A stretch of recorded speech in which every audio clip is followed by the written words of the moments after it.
Welcome to Let's Hear It. Let's Hear It is a podcast for and about the field of foundation and nonprofit communications, produced by its two co-hosts, Eric Brown and Kirk Brown. No relation. Well said, Eric. And I'm Kirk. And I'm Eric. The podcast is sponsored by the Communications Network and the Lumina Foundation. We're talking to people about their work and what's happening in the field with the hopes of making this growing arena just a little bit more accessible to us all. You can find Let's Hear It on any podcast subscription platform. You can find us on Twitter at Let's Hear It Cast, and you can email us at hello@letshearitcast.com. Let us know if you have any thoughts about what you hear today, including people we should have on the show. And if you like the show, please rate us on Apple Podcasts so that more people can find us. So let's get on to the show. And we're back. Welcome to another episode of Let's Hear It. You're here. We're so glad to have you here. You found us. And Mr. Brown, I'm so glad to have you here today. How are you? I'm very well, and I'm looking forward to Thanksgiving. How about yourself? I am so looking forward to Thanksgiving. And as it turns out, I think we've got a lot to be thankful for. You know, we might just.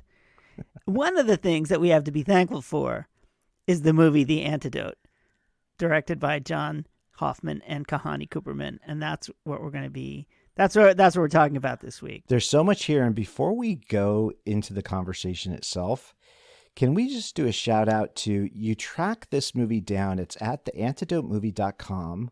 You can find them on Twitter. They're at The Antidote Film, and on Instagram, The Antidote Movie again. But this is just an amazing conversation, Eric, and you can stream it on Amazon Prime Video. I just wanted to say all of that right up front, because if anybody drops off before the end, I want to make sure they know how to get to this, because as they describe it, The Antidote isn't about an idea or a policy. It's about what, Eric? What's it about? It's about kindness, Kirk. It's about who we are, or maybe who we can be. Totally. And so to set the movie up, if you haven't seen it, first of all, stop, go watch the movie and then listen to the conversation. If not, if you're going to wait to listen to the conversation and then watch the movie, this is a documentary film about kindness and caring in America. And John and Kahane went around the country and they focus on 9 communities in America in which people are doing things differently. They are just practicing extraordinary acts of kindness. This is, if this isn't the perfect movie to sit with your family over the holidays and watch and remind ourselves about who we can be, then I don't know what is.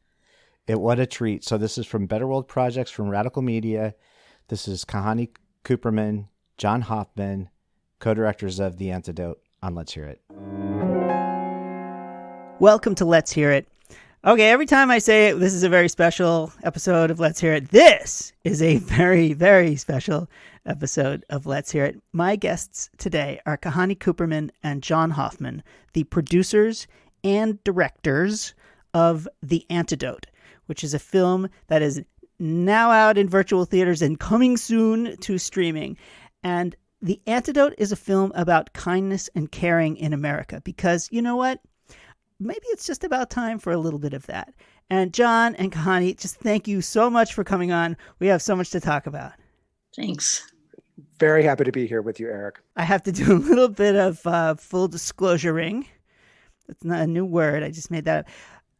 And that is that I have a relationship with this film, and it is, I don't want to go, we can't go too far down the rabbit hole, but I ran into John last year and through a mutual colleague. And John and I had known each other and had been in contact for many, many years. And I kind of found out that he was producing this film and directing this film.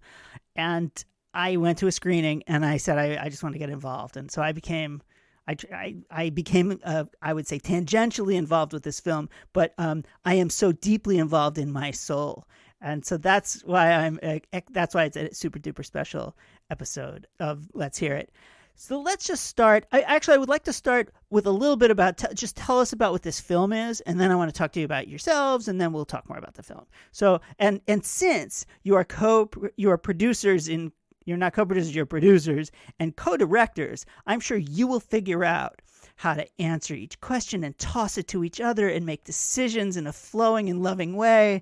I have no doubt that you're just going to figure there'll be no overlapping or any of that stuff. So actually, no, I will start with you, Connie, just to get the ball rolling. What is this movie and why does it make me cry so much? Well, first of all, thanks for having both of us. Only you can know why it makes you cry, but you're not alone. I can tell you that. The Antidote is a feature documentary, and it's about kindness, decency, and the power of community in America.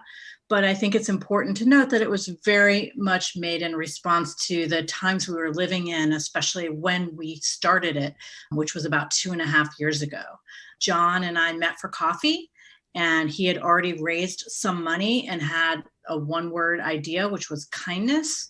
And at the time, I had a pervasive feeling that that civility was just crumbling around me. I wanted to understand it. I couldn't understand it. And I thought this was an incredible opportunity to work with another filmmaker and one who I've had heard of, but had never met. And that it was a subject matter that had tons of potential. I didn't know where we would take it, but that's kind of the seed of where we started, from a cup of coffee to an agreement to work together with one word, kindness. And then it took off from there. And John, it's no surprise to me that you'd make a film about kindness, because I have to say that you're one of the nicest, most wonderful human beings I've ever met. So it doesn't surprise me. But why would you make a movie about it? And what made you think that that kindness would sell in 2018 or whenever you started making this movie? It's kind of like being I don't know what, selling umbrellas in the Sahara or something. Well, first I have to say, I don't know if it's possible to see blushing on a podcast, but you've made me blush, Eric. And colorized with your very kind words. And I have really treasured our friendship over those many years. And I think I want to take any mystery out of your introduction about your relationship to film. And I think people listening ought to know that you are a co-producer of this film, because you worked really hard to help us really secure the crucial funds that we needed to get the film done. You saw it, you understood what the gap was, and you just went for it. And we can't thank you enough for what you did to help us finish the film. Well, this just goes to show that any schmo can get a producer credit, and I can prove it. But anyway, when you see all the 99 names of producers, like this guy, he went out for coffee, make him a producer. I was touched and delighted, but so I'll take you back. Let's go back to the question you asked, which was what made me think, that there could be a film here. I didn't know. When I started talking to the funder that really helped us get this off the ground and contributed a considerable amount of money to the project, Dignity Health, I had a previous relationship with them. They had funded some public health media work that I was doing about 6 years ago with a nonprofit that I started called the Public Good Projects. And they were very generous to help get that initiative off the ground. It's still in existence. Their motto is Hello Human Kindness. And about 3 years ago, 3.5 years ago, I was meeting with their CEO, Lloyd Dean. I, like Kahane, was rocked by the increasing divisiveness in the country, this crumbling of civility. And in a conversation with Lloyd Dean, I just said, would you ever consider doing a film, funding a documentary about kindness? Your commitment is so authentic. The research that you're funding at Stanford and at Berkeley, it's fascinating. And they said, let's talk about that. And that conversation became very real, very fast. And they gave this remarkable gift to us as filmmakers, which were the resources that we needed to go out there and film, and the complete independence, complete and total editorial independence. And Kahane's right. It was one word. There was not a single idea that we pitched them to say, well, this is how we would do it. Are you interested in funding it, this approach? No, they trusted that us as artists with the freedom that we would do right by them, and we would make them proud of their support of this artistic endeavor. And so I say, and Kahane's heard me say this 1,000 times, we had the largest canvas in the world, and we had just this one word. And where do you start? How do you even begin to think of making that into a documentary, which is about real people? We wanted to make something that captured a view of this country that was very, very different when everyone is looking at the bright, shiny object, which is the people who are really, in many cases, fomenting that hate. We wanted to turn the cameras away and look at what are the forces that are sort of binding our communities together, making them good. So we started reading and discussing all day, every day, and speaking with philosophers and economists and political scientists to really dig into compassion and empathy beyond just this one word, kindness, but this sort of collection of ways in which we connect to each other as humans. At a certain point, we said, okay, we're going to put this all away. We've done enough talking to others, and we've, let's do an exercise. Let's project into the future. When this film is done, are there questions that we feel that we should have answered? Let's write these questions as an exercise. That we would feel that we had really done justice to, through the process of making the film. And one afternoon, we came up with these 6 questions, which are: how do we raise our children? How do we teach our children? How do we take care of the sick and the dying?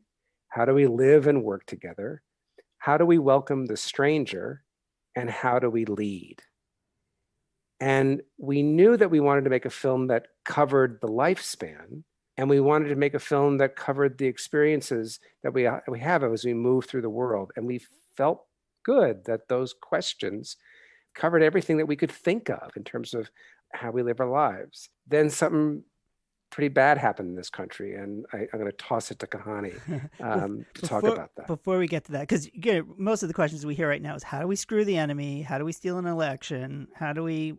The idea that you would have that sense of hopefulness is really amazing. But the other thing is that, when Dignity Health and others entrusted you with their money to make movies, it wasn't like a couple of pikers that they were hiring, because between the two of you, I think you have 15 Emmys, an Oscar nomination, a bunch of Peabody Awards. You guys have been doing this for quite some time. I want to just go back slightly before we get back into the kind of the next step of talking about this film, to just talk about your own filmmaking pasts. I mean, when you make a film about kindness, anybody can give it a shot, but you guys actually know what you're doing. And and Kahane, also, the fact that this is a movie that is so, empathetic, compassionate, and guileless. I think the fact that you worked on The Daily Show for at least a decade is an obvious transition, right? From that loving, gentle naivete that The Daily Show brings every night to our culture. How on earth do you go from to The Daily Show to the kindness movie? Well, it was actually The Daily Show that was the detour in my life. I came from documentaries, and I started answering phones when I was, in school at Maysles Films, working for Albert Maysles, a famous documentary filmmaker. And that, just that set me on a path towards the kinds of stories I was drawn to, the kinds of stories I wanted to do. And I was making documentaries. And it's because of the documentaries I made that I actually got hired as a day oneer at The Daily Show as a field producer. They were looking for people to make, these kind of short film-like news pieces that tell a story, but feel like a news piece, but weren't a news piece. And somehow they thought my sensibility, because my earlier films did have a little humorous edge to them, would be a good match. So it was a 12-week gig that turned into 18 years, actually. I was able to rise up the ladder. I was co-executive producer for 8 years. It was the best detour ever. I'm so proud of that show, but it never, in my heart, took the place of documentary filmmaking and nonfiction storytelling. I just loved it. And I did keep that part of those muscles working while I was at The Daily Show. I made one film and completed it while I was there. I started another, which was Joe's Violin, which, ended up doing pretty well. You got an Oscar nomination for that. I did. And that was started while I was at The Daily Show. And with the blessing of of, my boss, John Stewart. But I will say that, as much as you'd like to think like, there's no natural segue from a place like The Daily Show to a film about kindness, there really is, because we told a lot of stories on that show and we got to the heart of a lot of things. And I actually want to, commend my former boss for really coming at that show. Of course, comedy was king and that was first, but that show was a lot of his heart. And we were all, working to let that come out. And I think that's why people loved it so much, when he was hosting. And, not to say that people don't still love the show, but it was a different era. And so for me, I knew I was ready to go after that many years. I knew I wanted to go back fully to documentary. Joe's Violin is very much about how a small act of kindness really connects people. And it's not that far of a leap to go to a feature-length documentary about kindness and about the positive things that we all share. And Joe's Violin is about a Holocaust survivor? It's about a 91-year-old man, a Holocaust survivor, who acquired a violin in a flea market after the war. It reminded him of his musical youth, the family he lost. As an old man who can't play it anymore, he donates it to a radio station's musical instrument drive, knowing that the musical instruments are going to be distributed to school kids. So it's about the 12-year-old girl in the Bronx who gets this violin and the unlikely connection between these two people who were born 80 years apart. Well, we're going to get to that piece shows up in The Antidote. We'll talk about that in just a minute. And I want to ask you, John. So, John, you are also. Do you bring each other's Emmys over to play with each other? We've only done that twice. Okay, it's like you could play chess. You could put a full chessboard up with your Emmys. So, John, you were at HBO documentaries, one of the great documentary production institutions ever on the planet. Working with Sheila Nevins, the great, a legend. And then you were executive vice president for documentaries at Discovery. How did you take all of that and roll that up into this movie? Because I would, all these years of, overseeing all these films, you must have just been bursting to kind of take all that and put it all together. Well, I was really fortunate. I was at HBO for 17 years and at Discovery for 3 years. So in those 20 years as an executive, I was probably the luckiest executive in show business in that I got to direct films of my own that whole time. I was not only overseeing other people's work, but I was really fortunate that I got to make my own films. And all of my work, going back to the very beginning of my career, the very first film that I made was a film called AIDS Changing the Rules. It was 1987, Ron Reagan Jr., his father was president, Ruben Blades, Beverly Johnson as the hosts. And it was the first nationally broadcast HIV prevention film, PBS. I was a kid, but that was my orientation. What can I do with this career? What can I do with the power of the media to make people's lives better? In that case, it was to prevent infection. But in the time that I was at HBO, I really dug into that. And so I had the chance to do some significant public health work, a very large project with the NIH on addiction, and an even bigger one on Alzheimer's, the Alzheimer's Project with Maria Shriver. And then I did The Weight of the Nation, which was sort of a mega project with the NIH, the CDC, the Institute of Medicine, Kaiser Permanente, Michael and Susan Dell. And you could call all of that work solutions journalism. When I went over to Discovery, I continued doing that work. I did a film called Rancher Farmer Fisherman, which is looking at land and water conservation. And when it was time for me to just really commit myself fully to just being a filmmaker, I then did a film called Out of Many, One, which features Ruth Bader Ginsburg, and it's about people seeking their American citizenship. Looking at this change in 2016 in the country and this rise of hate and this divisiveness, it was my natural tendency is to look to the solutions, to look at complex problems, but look to how can we solve those problems, whether they were public health problems or they're sort of a a sort of crisis of identity in the country.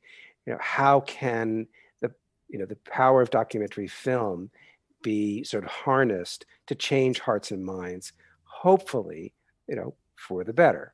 And it was just so random that I'm in this meeting with a funder of public health work, and I just blurted it out when I heard about their commitment to kindness. I said, would you be interested in doing a documentary on that? I had no idea whether you could, but I just went for it.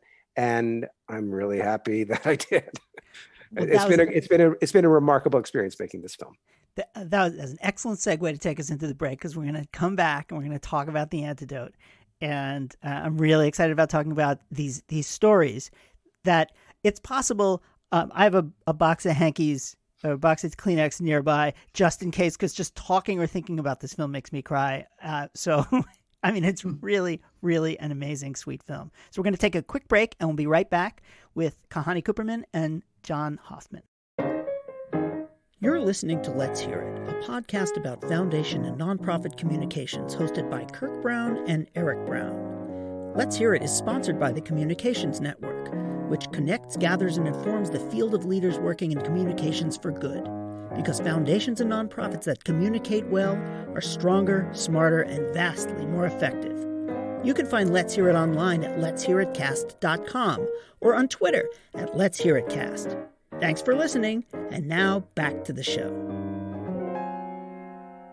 Welcome back to Let's Hear It. My guests today are John Hoffman and Kahane Cooperman, the directors and the producers of The Antidote, which is a film about kindness and caring in America. You had talked earlier about these 6 questions that you hoped to pose and kind of, express how these questions are addressed. And it sounds like there was a whiteboard involved, or perhaps a libation or two or something like that. But I was thinking about this because I was thinking about how you frame these kinds of conversations in ways that are inclusive as opposed to combative, in that each of these questions that you've posed are ones that you could ask to anybody, no matter what their religion, no matter what their political persuasion, gender, any of those things. We can all come together and say that we need to find ways to raise our children, or to care for the dying, or those kinds of things. And it just strikes me as such a wonderful lesson for all of us around messaging, which is that we want to have conversations, especially now. We have just finished this absolutely horrifying election with what appears to be good news as we sit here. Everyone is hopeful that it's all going to go better than it has, but that it is a time for us all to come together. And I think that the questions that you pose are as good as any to begin to frame the conversation about how do we heal in America. Was that your idea, or did it just come out that way? And how did you explore those questions when you started going around the country and interviewing people and bringing people into your film?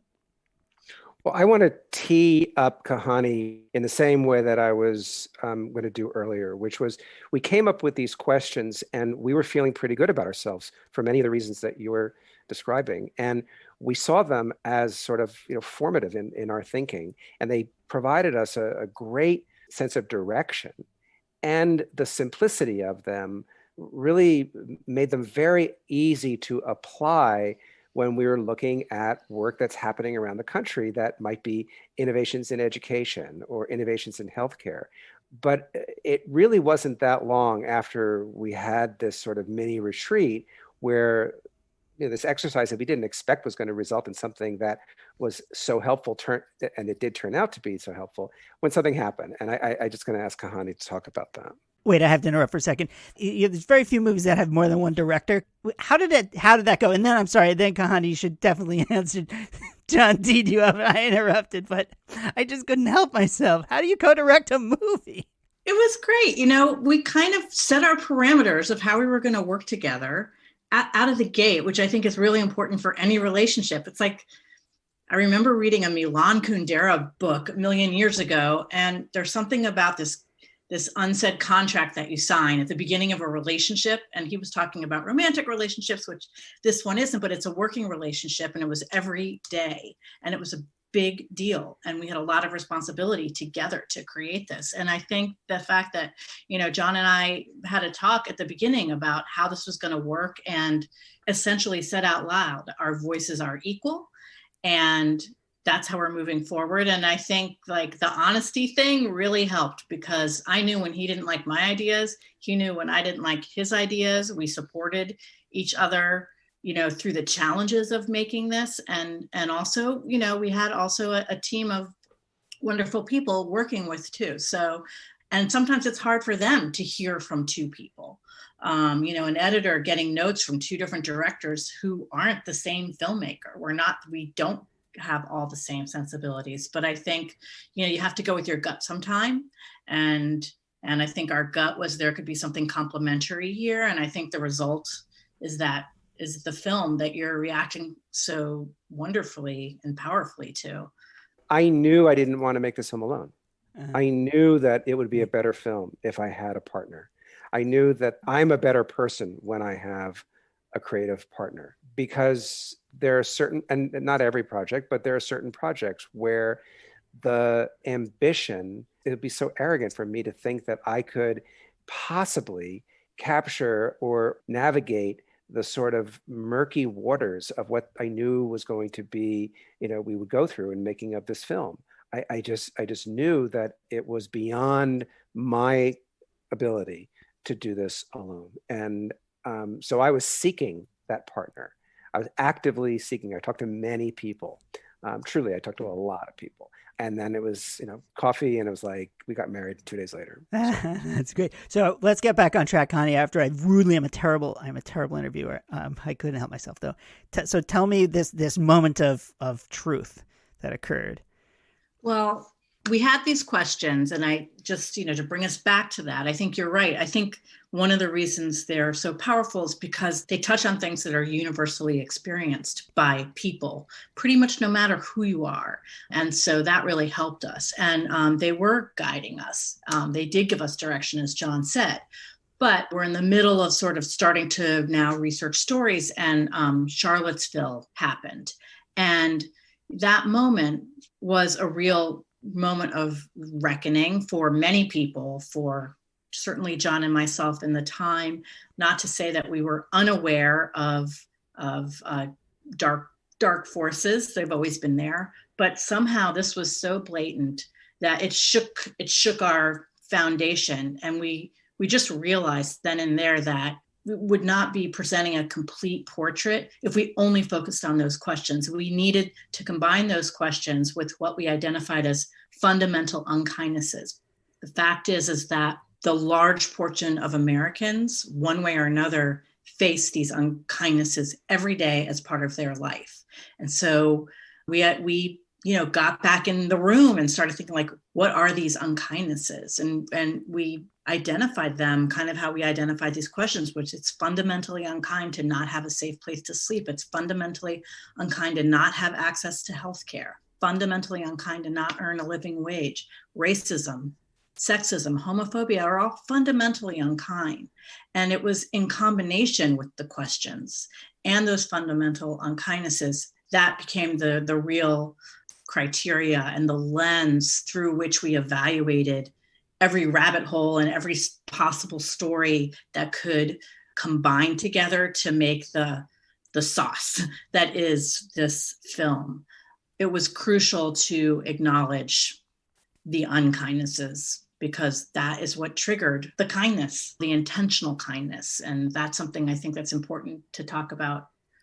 If you look at every single story, you can see that the organization, the institution, the college, the housing complex, whatever it was selected because it is working to help people overcome the forces of that unkindness. And can you take us through these stories? One of the first stories in the film is set in Anchorage, Alaska, and it is a portrait of a refugee resettlement agency that primarily now is resettling refugees from the Democratic Republic of Congo, who have been many years in refugee camps in Rwanda.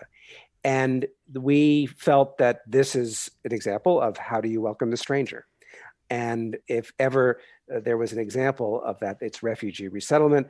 And when we learned that there's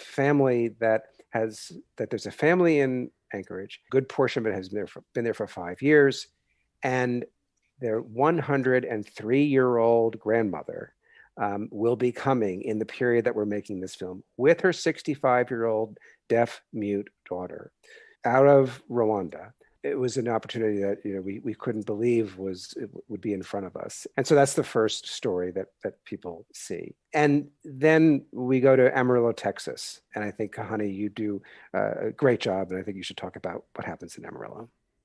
Sure. And I will do that. I also just want to point out, you said that Alaska was a great example of how do we welcome the stranger, but we weren't looking for a one-to-one correlation with any of our stories, because really, if you look at them, including the Alaska story, it answers a lot of the questions, including how do we lead and how do we teach our children, even though it's not in the classroom. It's like, how do we model for them? All of our stories answer many of the different questions in different ways. So another place we went was Amarillo, Texas, where there is a community college, Amarillo College. And it's a remarkable place, I think, because the president, Russell Lowry Hart, asked himself the question, why are so many of our students who are primarily first-generation college students failing? They're not graduating, and he wanted to figure out why. And so he started out by literally talking to students, and he walks around campus, and we film this. He walks around campus offering free lunch, so they talk to him. And what he found out was that it wasn't academic barriers at all. It was all life barriers.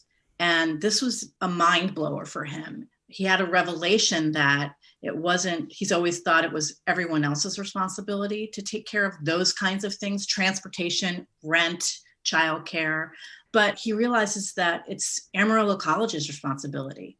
And so he harnesses the power of the college and the Amarillo community together to lift up these students and provide them with what they need to get that education so that they can take the next step, get the living wage job, or go into the 4-year program. And it changes people's lives because he developed this culture of caring, and he won't take credit for it. And it does come from a school of thought in the education world, but he has empowered social workers on campus to work in the most really fundamental, amazing ways with students. And he's made it very, very dignified for them to ask for help.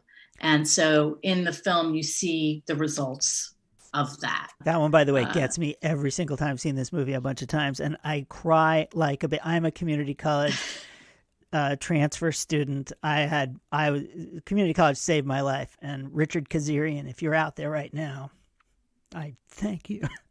I told you I would get emotional talking about this movie, but it has just touched every part of my soul. And that was a perfect example of how you can turn somebody's life around through basic acts of kindness and caring. Okay, let's just keep going. Let's throw a few more out there while we have a few more minutes left.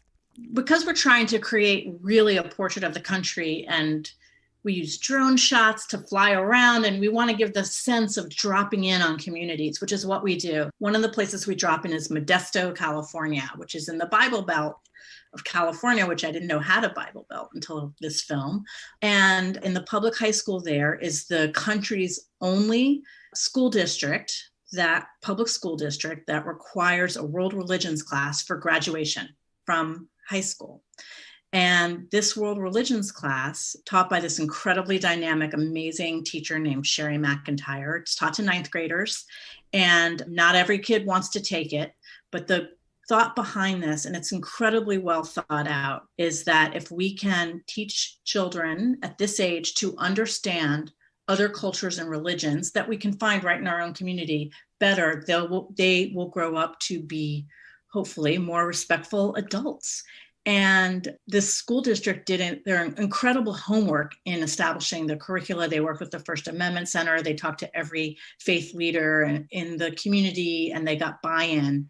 And they've been teaching it for 20 years. And so we're able to follow the course, and you can see the effect that it has on the students and how it gets them to change the way they view people. So that's another one. I guess I'll ping pong over to John. Sure. I'm going to talk about Diamond Hargis and Biker Girls and Biker Boys Club.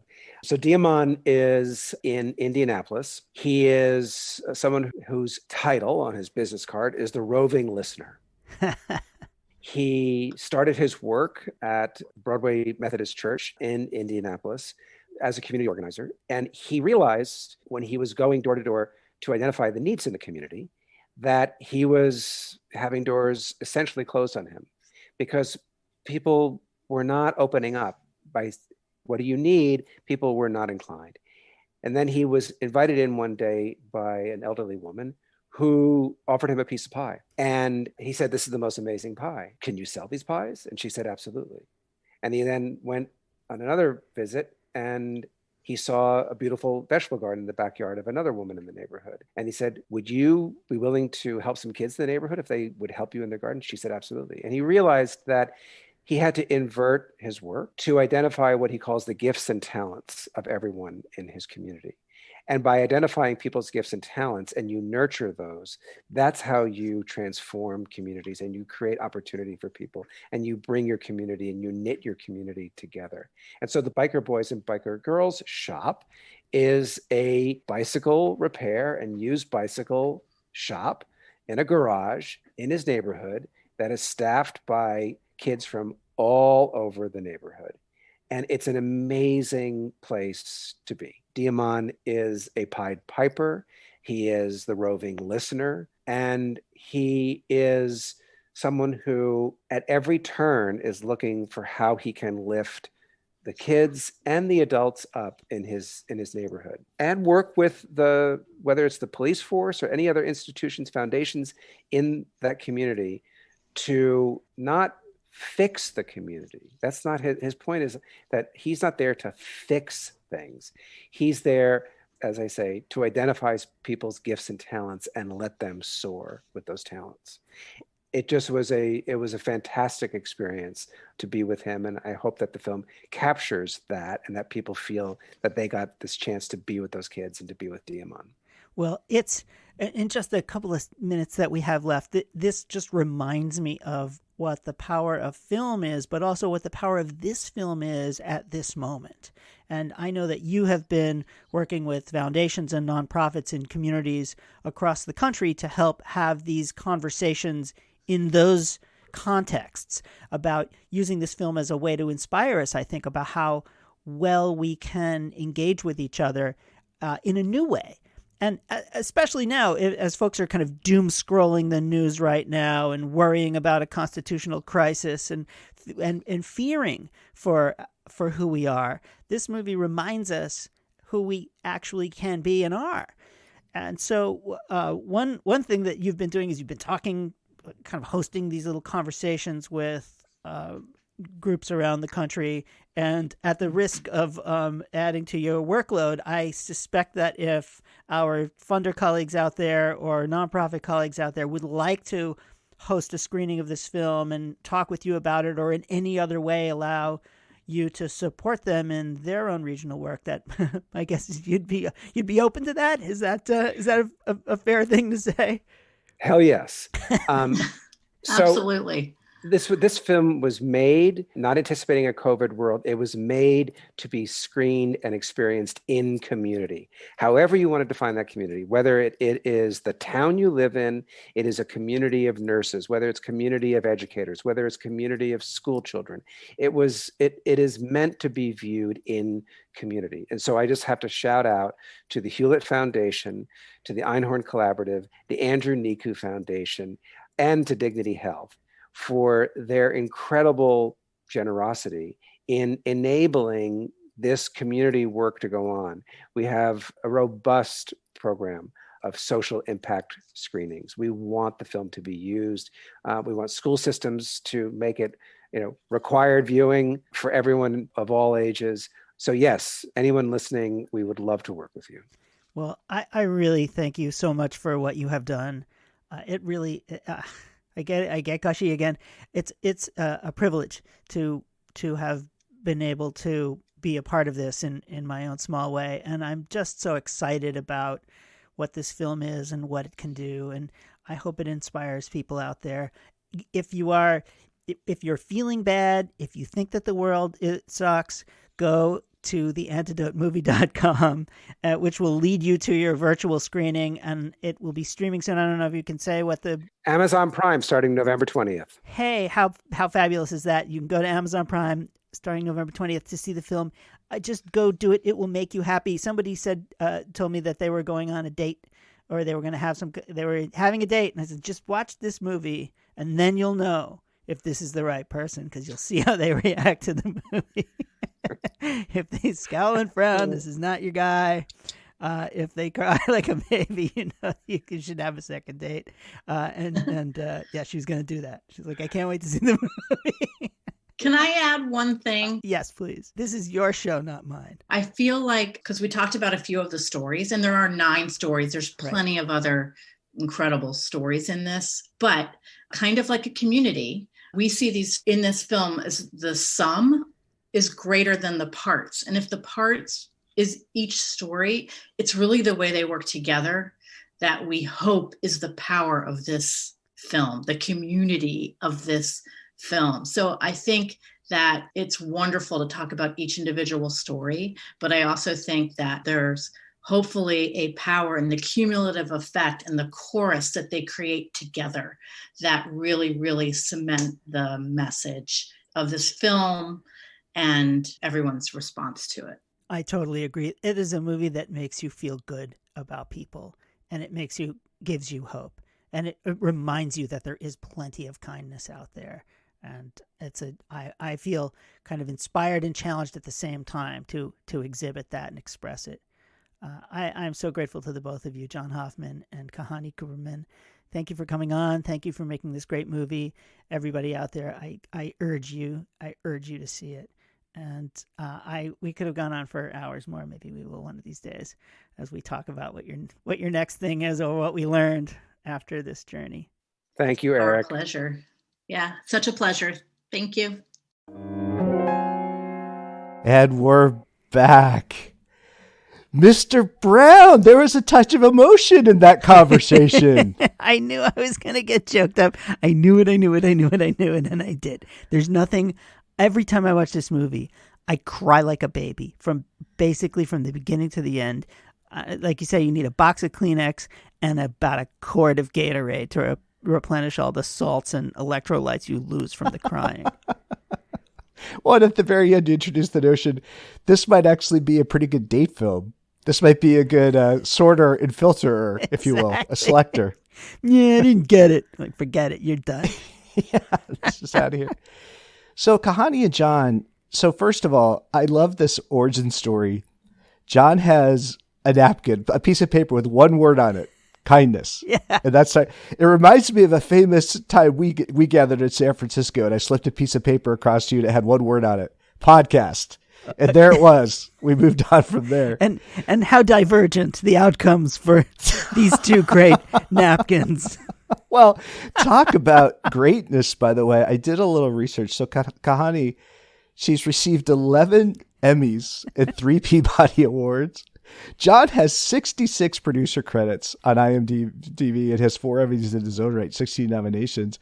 So you couldn't have 2 better stewards for that vision. And again, when they write about it, they say it's not about an idea or policy, but it's how we treat each other. It's about who we are, or maybe who we can be. And it's just struck me, yes, this is so necessary in this time that we're in, but it also occurred to me, I'm like, to what degree is kindness the background story of all of our lives in a way? You know, when you think about the opportunities you've had, the times you've been able to do this or that, and then you reflected on your own experience of that, it's really emotional when you think about your life in that context, I feel like. Yeah, I completely agree. It is also, for me anyway, the blueprint for how to move forward in America.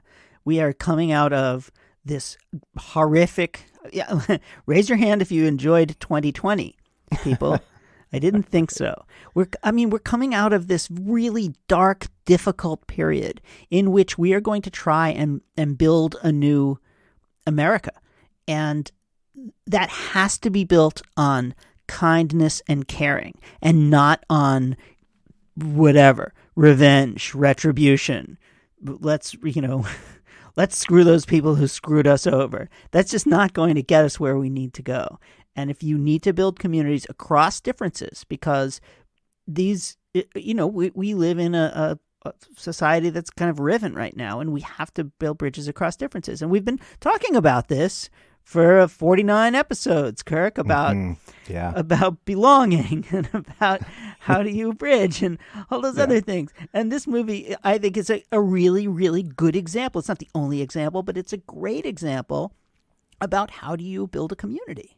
And it actually kind of made me wonder, we have these dual horrifying traumas we've been going through, one in the national political dialogue and the other in this more recent public health, crisis, which of course we're very much in the throes of, and, have personal friends and colleagues that have suffered, really severe losses in light of all this. And I was thinking, and then here's John and Kahane working on this project, toiling away, with this over the last couple of years. And I'm wondering, are we reaching a point where we're just going to have this outpouring of creativity that flows now as we hopefully turn the page on these two horrible, horrible situations we've been in? Well, what do you think about that? Yeah, and I would also add in the new understanding about the need to finally challenge the question of race in America. So I'd add third.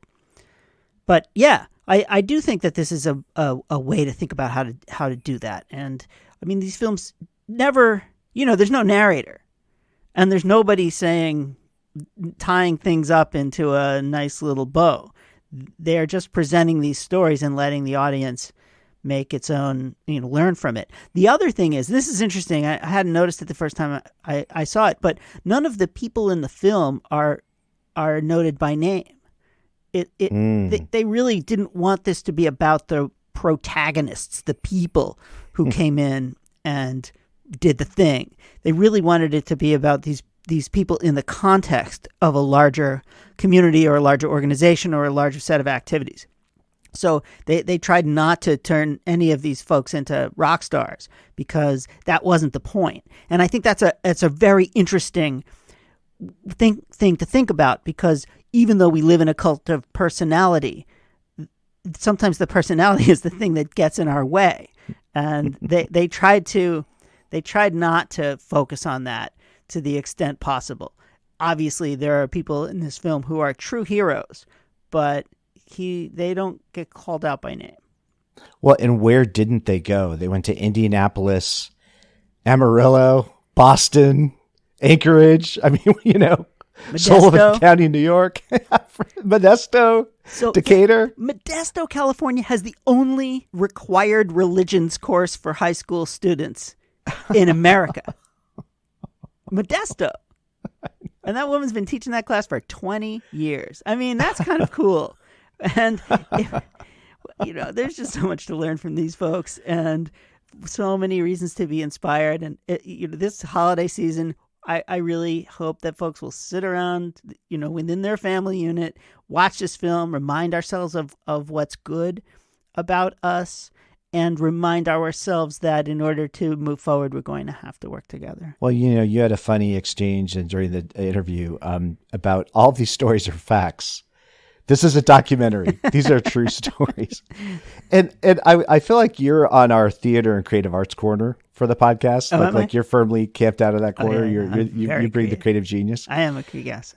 What do you think about documentary work versus, because you could have created 9 fictitious stories too, right? But yet the fact that this is captured from all of these, I want to say fairly unlikely. I mean, the Modesto example is a great one, but all of these, all of the stories they pull forward in here, I think, are just so unlikely and so interesting, in their own right. But what do you think about documentary work as opposed to any other way to capture these stories? What do you think about that as an approach? I think one of the notable parts of this film is that the folks who are the protagonists are regular people. There are lots of them out there. They are not, it's not like don't know if you remember Stand and Deliver, one of those things where you have this teacher who's superhuman who comes in, who turns around the school, and thanks to this person of whom there are only one or two on the face of the planet, they solve this little problem. Instead, what they're trying to remind us is that these are normal people. They're out there. I mean, they're certainly working. They're the first responders in the working in the fires in California. They're the folks who are working in almost every emergency room in America. They are the ones who are out there doing these things. And that's, I think that is as much something that documentary film does so well, is that these are not movie stars playing a role. And when you see them, go, oh my God, I loved you in whatever, in the Hunger Games.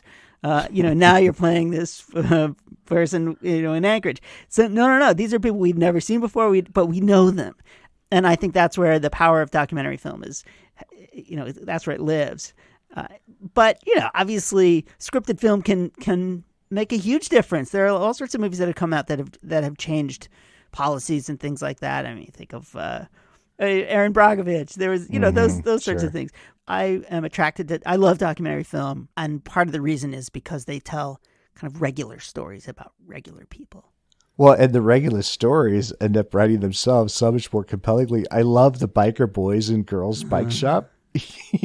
From Indianapolis. So cool. Whatever creative genius walked into the room and came up with that idea, there's an Oscar there. So I think there's a little smackdown going within the podcast with this conversation, Eric. Oh, good. Because we have had this discussion before where which one? I think one of us, and probably me, I wryly commented. We've had a lot of people on this podcast talking about these themes of compassion and bridging and just creating a better good. And I've said to you, I can't imagine walking into one of our big strategic foundations and saying, hey, well, I have an initiative oriented around love. Right. and here I see some names that we have deep respect for some of these names, all these names, right? Yeah. Hewlett Foundation, Dignity Health, the Andrew Nykow Foundation? NICU Foundation, Ihorn Collaborative, Deerbrook Charitable Trust. So how do you walk to a major foundation and say, hey, I want to do kindness? So clearly that sensibility is there. Clearly that sensibility is in philanthropy saying, hey, yeah, you're right. Let's do this. Tell me about that.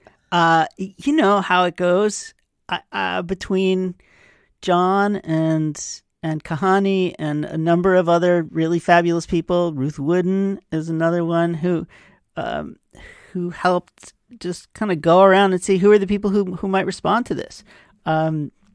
Jennifer Rothberg of the Einhorn Collaborative. Now, my Einhorn thing was her boss, David Einhorn, almost bought the New York Mets once.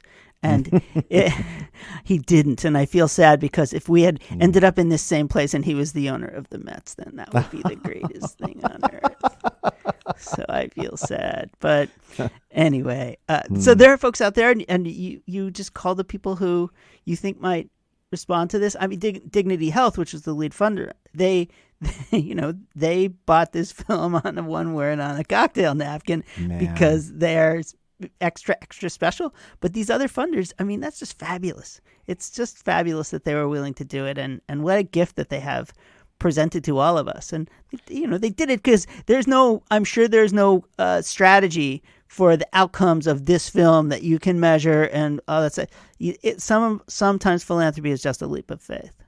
And yet they are doing community screenings, of course, now virtually not physically, right. But they do have a whole rollout strategy. And if you want to pursue that, it sounds like they'd be very open, possibly to hearing from folks, right, about that concept. And again, you find them at, theantidotemovie.com and the Antidote Film on Twitter. But it's also, isn't it a credit, to John and Kahane, that shared vision, that willingness to stick their very substantial creative genius, attach it to something like this and say, hey, we're going to make it happen. It's amazing what two just terrifically brilliant people can pull together, isn't it? From both initial concept through to execution. Oh my gosh, are you kidding me? It's amazing. 2 years of their lives dedicated to this, and now it's out. It's out on Amazon. You can watch it, and you should. And what a privilege it is to know these folks and to, in some small way, be associated with the film. I just, this is if this ends up on my IMDb, it's going to overshadow some of the other earlier credits, is all I can say. Definitely starstruck. And I want to put 2 more words out there. Go. Sequel, franchise. Let's. It's gonna be, action figures. That's right. We need the action figures. We need more of it. Well, what a treat. So John Hoffman, Kahane Cooperman, The Antidote on Amazon Prime Video. Please track it down. Please watch it. And Eric, what a wonderful conversation. Thank you for bringing that to Let's Hear It. Well, that was really fun. Thanks, everybody. We'll see you next time. And that's it for this episode. Please let us know if you have any thoughts about what you heard today, or people we should have on the show, and that includes yourself. We'd like to thank Maggie Brown, our intrepid production coordinator. John Ali, the tuneful and inspiring composer of our theme music. We'd also like to thank our sponsors, the Communications Network, the Lumina Foundation, and the Heinz Endowments. Thank you. And check out the Heinz Endowment, their terrific podcast, We Can Be. That's hosted by Grant Oliphant, and you can find it at heinz.org/podcast. We would certainly like to thank today's guest, and of course all of you, and thank you, Mr. Brown. No, thank you, Mr. Brown. Till next time. Let's hear it.